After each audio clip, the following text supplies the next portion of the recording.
always start with lighting a candle. I'm so excited about. So there's this little purple one. I got all the colors. So when I'm, focusing on a chakra, I can light that color. After I get ready, I have creative stuff I'm doing. I sound like a weirdo. So we're gonna do orange.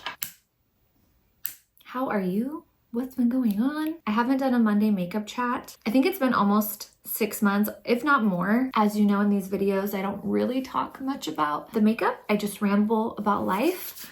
But I have to say, I am loving this strobe cream. It's the lavender color called UV Light. I think it's so fun and so pretty. So anyways, I want to hear a goal of yours. I feel like I'm very goal oriented right now. I'm 6 months postpartum if you're new here, and I have twin boys. They're 6 months old. I have a 3.5-year-old baby girl. I figured out long after I had her, that I needed to be like goal oriented, and I noticed when I was postpartum, I got a little depressy, and I feel like when you're not living intentionally with goals and that sort of thing, that could be one of the reasons. So I knew after the boys, I wanted to be more like that. So I have so much going on, and I feel also too, if you've been around here a minute, I got a new job February last year, found out I was pregnant, got to work at my new job for like 6 months, and then went on maternity leave. And so I just feel like my life was going through some really big shifts even before I got pregnant and had twin boys.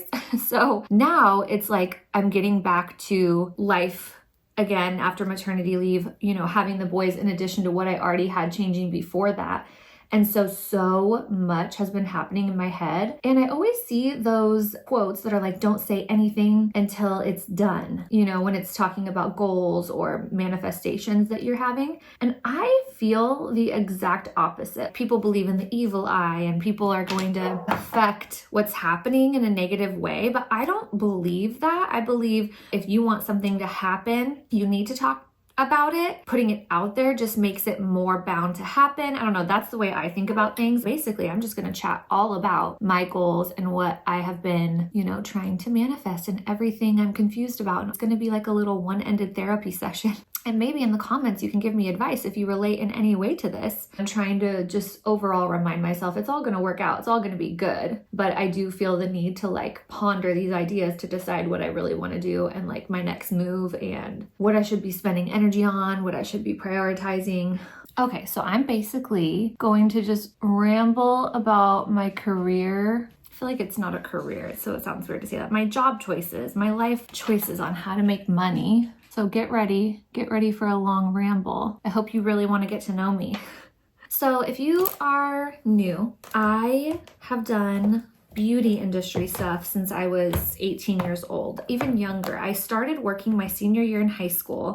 Through the high school, it was like a business class I was in. So the first semester you would take a business class, and then the second half you'd go work in a business that would let you come in and shadow to see like, do you like that industry? Do you want to do that for your career? So I of course did a salon because I was going to go to cosmetology school after high school, and I knew I wanted to do hair. Well, I thought I wanted to do hair. So I loved it actually. I worked in a salon after school the second half of the year, ended up going to beauty school, ended up renting a booth with that salon owner for like, I don't know, probably a year right out of beauty school. But it was hard to build clients, and I knew at that time, I'm going to be moving. I'm not going to stay here. So I feel like I was just not, and I was 19. I felt like I was just not that committed. When I was about 23, I started really getting into YouTube and makeup, and I watched Candy Johnson and Jaclyn Hill and Nicole Guerrero and Nikki Tutorials, all these old school people that made me fall in love with makeup. And I really, at the time, I had worked in salons where I felt like, because beauty school teaches you how to pass state board, they don't teach you how to actually do much, I feel, at least my beauty school. And I feel like I hear that a lot. I think that's just kind of the nature of beauty schools. They're trying to get you that license. They don't have time to show you everything. So anyways, when I graduated, balayage was like boom coming out. It was everywhere, but we did not learn. It came out like right as I was graduating. As far as came out, like obviously it's been a thing, but it was becoming really popular, like ombre, all of this in like 2009, 2010, you know, was blowing up and I didn't know how to do it. And I tried and I just never felt confident with color. So anyways, by this point when I was like 23, 22, I was like in love with makeup. Felt like, oh my gosh, if I do makeup and someone doesn't like it, I can wash it off. I felt like you could immediately see what you were doing, where with hair, a lot of times things are processing in a foil, or even just like, even if you put direct color on the scalp, it's like, you can't tell what it's gonna look like dry. And so it was a lot harder for me to like see what was happening in the moment. And those types of things at that age stressed me out. So I stopped doing hair. We were moving home. My husband was buying a house and Sephora was opening up close to me. And I was like, oh my God, I think I'm gonna stop doing hair and I'm gonna work at Sephora because I love makeup and I want to, do makeup on other people. And I started my YouTube channel. I started working at Sephora and the rest was history for a really long time. I ended up working at MAC, which I loved. I would have never quit MAC. I got laid off at MAC, which now nobody works at MAC counters, at least in Macy's. It's all Macy's employees because, just things changed. Ulta's came around. I'm like messing up my eyeliner now trying to tell this story. So hang on. Okay, so I want to back up. As I was doing my eyeliner, I'm like, oh, I didn't talk about Irene. So right before I moved home and like started working at Sephora and all that, I had like worked, like I said, with some mean girls. I had gone and worked at Great Clips, which if you don't know, Supercuts is I think more popular. It was just like a men's walk-in place. So I got really good at like men's haircuts, but I never felt great with like women's color. Obviously that's like how you make money and all of that. And same thing with like special event hair. I did special event hair a little bit when I started doing makeup. Like I would go do their hair and makeup. And then I never felt amazing at it. And it takes a lot to pack for both of those things and to time it all out. And I thought, I'm just gonna focus on makeup. So anyways, while I was working at one of the mean girl salons, there was this woman who was awesome, who had an assistant. I was friends with them, all of this. And then I ended up leaving that place because I was so unhappy after a year of like giving it my all. So I went back and worked at Great Clips. And then that woman, Irene, who was nice, that I liked at that salon, who used an assistant, her assistant she was like going off on her own. So Irene now needed an assistant. And it felt really weird to go back, like when you had been working on your own, to go back and be an assistant to someone.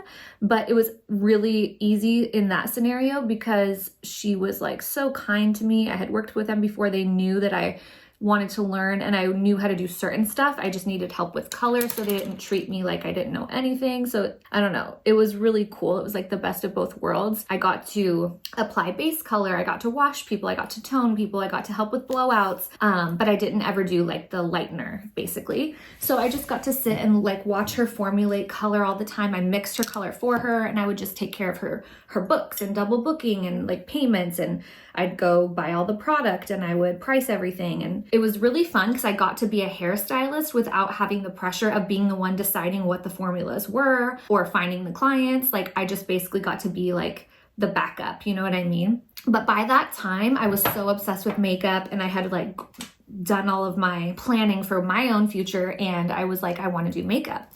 I found that it was making me really happy. So anyways, that's the most I ever knew and the most confident I ever felt, but it was bad timing because my heart wasn't in it. You know what I mean? If I could go back in time right now, I would start doing hair right after I had worked for her. I would just do that and see how that went. But I ended up doing makeup, working for Sephora and MAC, like I said.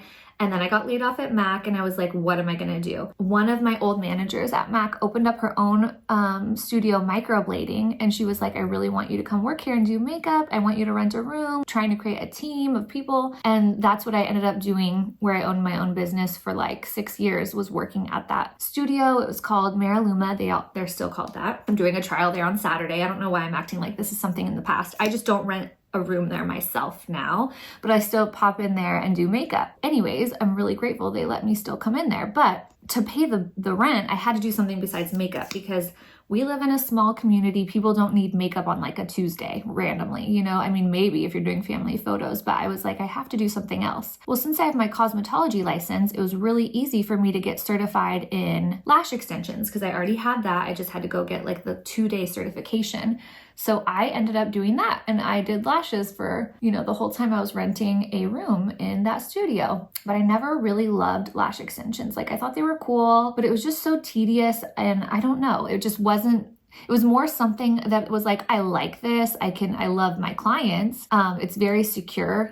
People have to come back. Oh no, I keep getting mascara on myself. People have to come back every 2 weeks. So it's like, you didn't have to have, like with hair, you have to have so many clients because people come back every like 8 to 12 weeks. It was very easy for me to build a clientele. And especially now with like social media, when I started with hair, you would literally have to print out like flyers and business cards and like promote yourself like that. You could do a Facebook, but I don't know. It's just like so much has changed since then. Behind the scenes, somewhere in that timeline, I always thought about teaching too. Like I always thought being a teacher would be cool. Right after beauty school, when I was working and living away from home, when I say away from home, away from the town that we grew up in, I went to school and I just like a 2-year degree in communication. I took a few classes to learn if I wanted to be a teacher, but I felt at the time like they were all type A people that I was in class with. And I'm like, oh, I'm not a type A person. Like, I don't think this would be the career path for me. Again, timing of life. That wasn't my vibe. I like sat in the back row all the time. I wanted to learn, but that wasn't me.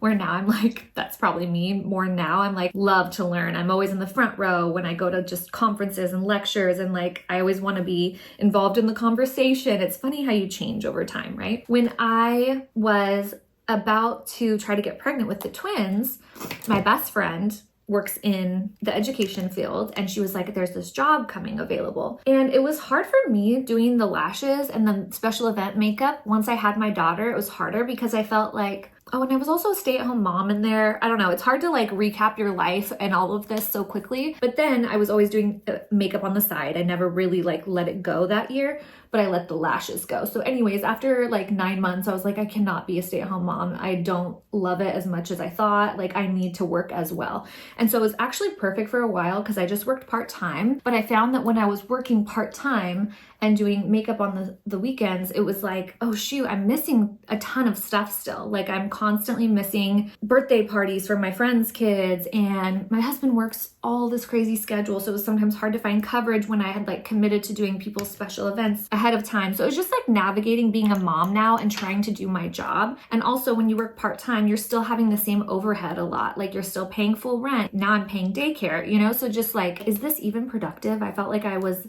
not making as much money as I used to, basically, but I was just like, well, it's making me happy. So I kept doing it for a while. And then my friend had the job in education come up and was like, I think you would be perfect for this. You could help kids in your community, which is what you want to do. It's a lot of speaking, which you love. You did communication in school, like you loved it. So long story short, I got that job last February. I absolutely do love it. For the first 6 months, I was presenting at middle schools and just introducing like post-secondary options to them. Like, what do you want to do when you grow up? What education do you need for that? What industries are you even interested in? And then like helping them believe that they could do it. But it was fun. I loved it. Then I went on maternity leave. And when I came back just now in January, my best friend now got a promotion. She's now my boss. And so now I'm at one middle school and the main high school here in town. So it's a different age group. I'm still adjusting, but it's a lot more like they're actually getting close to choosing college, you know, because some of them are juniors and seniors or trade school, whatever they're going to do. And I did do, you know, my 2-year degree, but I still don't have my bachelor degree. Like, I was very lucky to get my job. And I think because of my trade background, they liked that for my specific role. But anyways, I just feel sometimes like I'm still like a little bit out of it. I'm at the high school again, and everyone there values education so much. And I'm over there like, I don't even have my bachelor degree, you know, but I have life experience, which is so valuable, right? Owning your own business, communicating with others. After having the twins and going back and being there, and now I'm like, okay, I'm not going to have babies anymore. I turned 35. Like, what's my life? You know, what do I want to do now? Like, what do I want to keep? Because I like my job, but I want to make more money. I don't necessarily want to have this job forever. Being in the classroom has made me more think I wanted to be a teacher because I love being in the class, and not every day I'm in the class. Like, sometimes I'm sitting at a desk and that kind of thing. So I'm like, the teacher thing came back up in my mind. And I'm so grateful for my job because it did give me the opportunity. I get to shadow teachers all the time. I go into different teachers' classrooms all the time and see how different people teach and different age groups, and, you know, what subject would I want to do. And the umbrella I work under also is like the CTE. When I was in school, it's called ROP. It's like the classes that teach kids about career paths and like different jobs. Career technical education is CTE. I think because of the world I'm in, where I'm teaching kids what job do you want to do, and I'm being a teacher a little bit, I'm like, what do I want to do? Do I want to go back to school? Do I want to be a teacher? But then I'm also like so promoting beauty school. And like when young girls, especially at the middle school, are like, I want to do nails, I want to do hair. I'm like, you freaking go, girl. Because when I went, it only took 10 months and then I was able to make more than minimum wage and I ended up running my own business. And now it only takes 7 months in California. Like, I just think it's such a great opportunity for girls who are into making other women feel beautiful and they're creative and entrepreneurial. I can never say that word. And I feel like I'm trying to speak fast because I know this is like so much personal stuff. The Monday makeup chats are so personal. Sometimes I feel like I'm just rambling about myself and I don't like it, but that's kind of the point of it. So I need to slow down and take a breath. If you're watching this, you obviously care. That's been what's on my heart lately. And I got to go to this conference in March. One of the presenters I saw was talking about how they created a beauty school at their high school for a CTE pathway. So these high school girls are getting cosmetology degrees or cosmetology licenses before they even graduate high school. And so it was just very inspiring, super cool. I got really excited listening to this because I'm like, the wheels are turning, how I'm like, I could do some type of cosmetology stuff and be a teacher if that ever existed. Like if that program existed, it just would be like blending my two worlds, which would be so amazing and fun. And I would be able to give young women that opportunity. Like even if they didn't do it for their whole life, I mean, it has served me so well. You can make, like if you're committed and working full time, you can make a lot of money as a cosmetologist. I just always kind of did the part-time thing and just like lived my life and was very privileged to be able to have the opportunity with my husband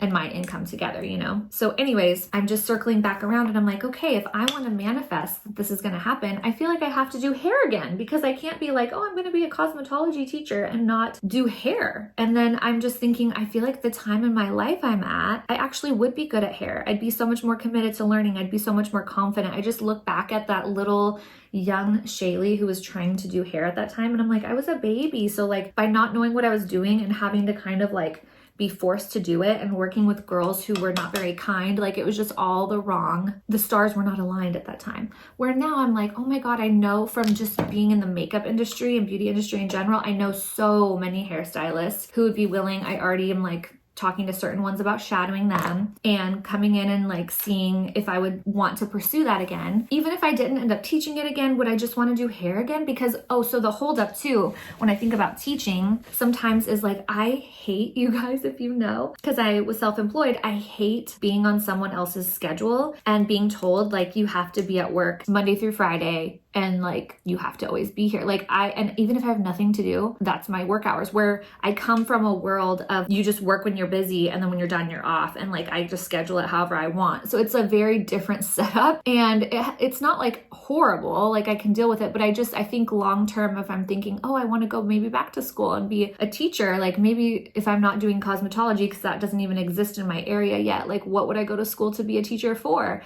And do I want to commit to being in a classroom every day for the rest of my life until I retire, the hours they tell me I have to be? Or do I want to actually just go back and try to do hair and like be a teacher in some capacity where I can just teach classes if the cosmetology thing at the high school doesn't work out? Like I feel like I'm really struggling with not knowing the future. And it's so funny because if anyone else was telling me all this, I would tell them like, calm down. You can't know the future. So you just have to pursue what makes you happy in this moment, what's going to bring you happiness as a mom. Like the balance has to be right. And again, I'm so privileged to be able to be even questioning these things. I know a lot of people just have to work and they have to make the money and like provide for their family. And I'm very, very, very, very blessed to be able to, I make a little money on social media. I make a little money doing, like I have several weddings this spring that I'm still doing makeup for. I still have my 30-hour-a-week job. So like, I've just never been an eggs all in one basket type of person. I like to have different things. When I was doing lashes, I still waxed. I still did makeup. Like I don't like just doing one thing. It kind of freaks me out.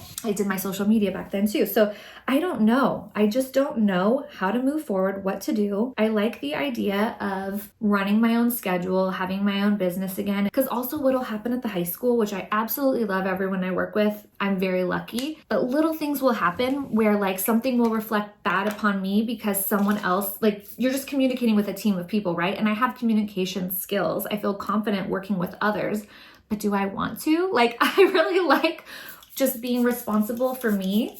And if something goes wrong, I'm the only one to blame. Like just a few little things happened last week that were not a big deal at all, but it was like, oh, that kind of reflects poorly on me because somebody else didn't do their job. And not like in a mean way, just, you know, people mess up, people forget things, miscommunications happen. It reminds you, like, if I go back to school and spend 30 grand getting a bachelor degree to be a teacher, do I want to do that? Or do I want to go the more creative route that I'm way more comfortable with and be in charge of my own self? But then it is harder. I'm telling these young people right now, like, choose something right now when you don't have babies to focus on, because then once you're older and you're trying to do this like me and navigate it, it's a lot harder once you have a family and you can't just have freedom to like hustle and put work into something as much. So yeah, this has been the chattiest Monday makeup chat I've had in a long time. I feel like I'm usually like, what do I talk about? I had plenty to talk about today. I just feel like I've told all my close people in real life, I need like 10 lifetimes to do all the jobs I want to do. And I think that's the problem. Like, I can see my life, I can be happy doing several different ways, I think. So it's like, well, which one do you pick? When I connect with a student, like, I feel glow. Like, I feel my energy glowing, my heart glowing. Like, I feel excited. I feel like there's passion there. But sometimes I also just feel like I need that creative side. Like like I said, I'm doing a trial at the studio this weekend and I'm so excited. Like, she sent me her inspo and I'm so excited to do her makeup. And I make really good money when I do makeup. It's like, oh, I can do a couple events and make my whole paycheck in a month, but I make more overall now than because I wasn't doing makeup every hour, you know, back when I just was doing beauty stuff. So I don't know. I don't know what the answer is. Leave me your advice. I would love to know what it is. Yeah. And when I think about like just full on being a teacher and letting go of that, like, makeup excites me. I'm like, oh, I have to always do it, but I don't want to always work weekends. Like, I know there's going to be a time in my life when my kids get older and they're in sports and activities and I don't want to miss everything. Like, that started bugging me, just missing birthday parties and stuff. I don't know what is made for me. I don't know what's coming for me to like do, but I know in some capacity I will always do something creative and I will always be trying to inspire other people. Like, those are the two things that I feel like make me happy. Like, it can be anything. Like, I just presented about time management to the high school students and just seeing something go off in their head where they're like, I could use that one piece of advice and make my life better. Like, that fuels me, like trying to help moms or trying to help kids in some way. So I'm 35 and I'm still trying to figure out what I want to do. And so it's funny that my job is to help these young kids try to decide what they want to do. It's very funny. There's my story. I hope you enjoyed it. I'm going to go drink my green juice and enjoy the rest of my day off at home without my kids. I'll see you next time. Leave me your goals down below. I would love to read them, or what you do for your job, or tell me a story of like how you found what you love and what gives you passion in life. I love hearing these stories so I know I'm not the only one having these random thoughts, okay? See you next time.